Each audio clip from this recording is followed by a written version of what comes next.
Sean Patrick Small. Now, if you don't know the name, all you got to do is check out HBO's Winning Time, the rise of the Lakers Dynasty. And man, this fella right here plays Larry Legend, number 33 for the Boston Celtics. And Sean, the way you walked, the way you talked, the jump shot, it was just like Larry Legend himself. How much did you work on that?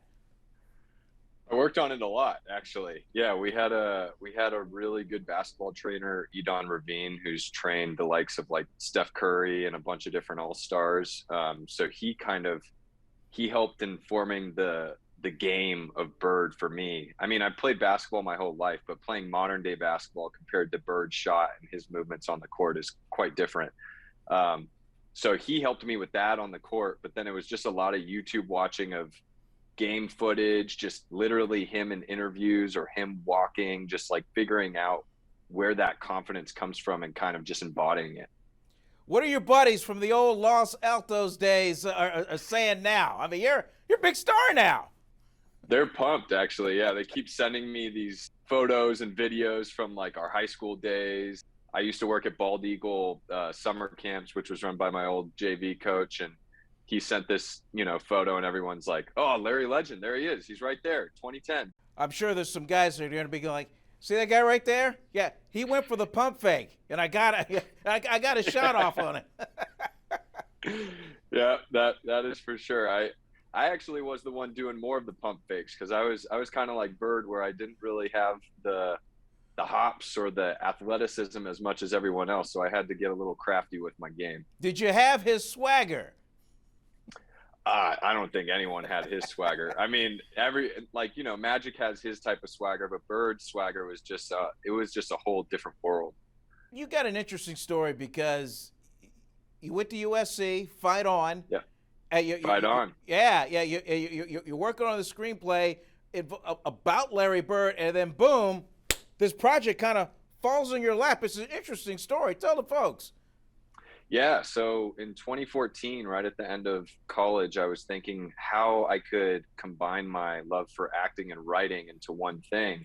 And I'd been told growing up that I kind of looked like Bird, especially since I played basketball and I wore number 33 to try to emulate him. So my friend, Sammy Meckler, who I went to high school with, was like, "There's this book called When March Went Mad by Seth Davis. You should read it." So I read it.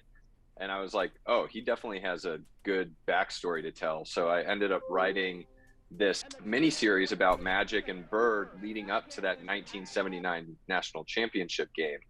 And I've been pitching that, I've been researching that, and then this audition popped up, and I was like, I think I know how to play that guy. Yo, what's up, Larry? It was just this whirlwind of 1 week of auditioning and callbacks, and then after that, there was a week, and then I got the role, and then 2 weeks later I was on set.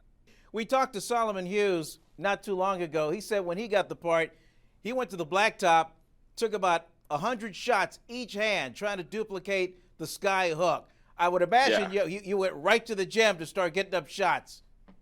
It's funny because I did, and then the first day I was working with Edon, he was like, "Okay, you need to work on this, you need to tweak on this," and then I was kind of sidelined from practicing on my own until we made the shot second nature.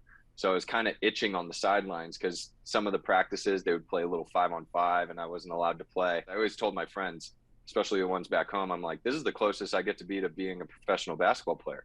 I'm getting paid to play basketball. I mean, what's better than that? I'm just kind of curious. If you were just running through an airport or walking down the street, and boom, you bumped into Larry Bird, I wonder what that exchange would be like.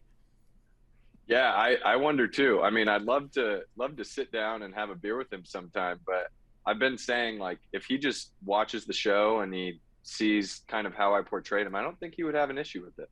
I hope the great days for you continue. We really are enjoying watching you play Larry Bird himself. Thank you very much. And I'm a big fan of you. I grew up watching you when I was growing up in Los Altos, so just want to say thank you for your time. Well, I haven't grown any. I didn't have a jump shot then, and I don't have it now. Maybe we can teach you a little bit. Well, so long as I can take my step stool. My step stool, I'm 6'3". There we go. Hey, Sean, continued success, man. Thank you. Thank you so much.